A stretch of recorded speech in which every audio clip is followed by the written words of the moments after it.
I'm in LA and the wildfires are crazy. I've never seen anything like this. We just got an evacuation order like 5 minutes ago.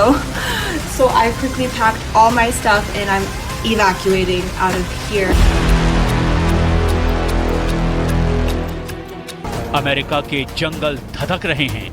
America के शहरों में जैसे लावा उबल रहा है। Los Angeles जैसे शहर की पहचान जलकर राख होने के करीब है। जंगल में लगी आग हॉलीवुड हिल्स को जलाने लगी है। सैंटा एना का तूफान इस अग्निकुंड को आसमान तक उछाल रहा है। सैंटा एना जंगल में लगी आग की चिंगारी को कई शहरों तक खींच कर ले जा रही है। आग का दायरा बढ़ता ही जा रहा है। इतिहास के सबसे भयानक अग्निकांड से निपटने के लिए अब सुपर पावर ने अपनी फुल फोर्स उतार दी। नॉर्दर्न कमांड के मुताबिक नेवादा और कोलोराडो से भी मदद ली जा रही है। फायर फाइटिंग सिस्टम से लैस यूएस एयरफोर्स को इसीलिए भी लगाया गया है कि इस आग को तबाही को परमाणु तबाही कहा जाने लगा है।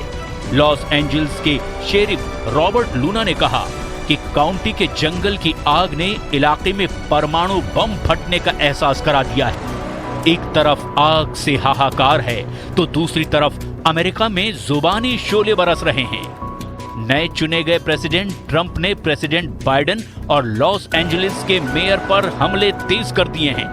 ट्रंप ने लॉस एंजल्स के गवर्नर गेविन न्यूसोम को जमकर खरी खोटी सुना दी है।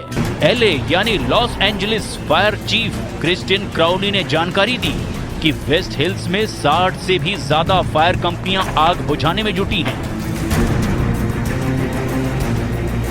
हालांकि रेस्क्यू मिशन में भी हादसे सामने आ रहे हैं। जंगल में भड़की आग बुझाने में लगे अग्निशमन विभाग के एक हेलीकॉप्टर से ड्रोन टकरा गया।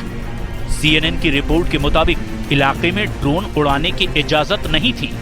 विकराल होती आग के खौफ के बीच गनीमत थी कि एक जानकारी ये आई कि सनसेट इलाके में लगी आग पर पूरी तरह काबू पा। अमेरिका के अग्निकांड की आंच हिंदी फिल्मों की एक्ट्रेस नोरा फतेही ने भी महसूस की। सोशल मीडिया में वीडियो शेयर कर नोरा ने अमेरिका में लगी आग का ब्यौरा कुछ यूं दिया। I'm in LA and the wildfires are crazy. I've never seen anything like this. We just got an evacuation order like 5 minutes ago.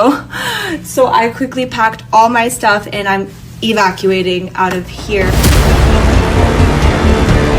आखिर हर साल अमेरिका को आग के इस रौद्र का सामना क्यों करना पड़ता है? क्यों कैलिफोर्निया ही सबसे ज्यादा आग की घटनाओं से प्रभावित होता है?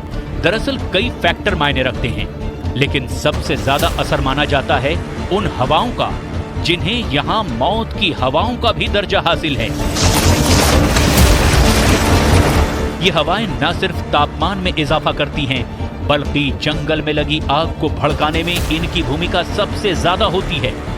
खास बात यह है कि ये हवाएं सामान्य तटीय हवाओं के बहाव के विपरीत दिशा में चलती हैं। यही वजह है कि इन खतरनाक हवाओं को डेविल्स विंड भी कहा जाता है, क्योंकि इन हवाओं की वजह से ही छोटी छोटी चिंगारी उड़ती है और एक चिंगारी ही कैलिफोर्निया के शुष्क मौसम में भारी तबाही की वजह बन जाती है।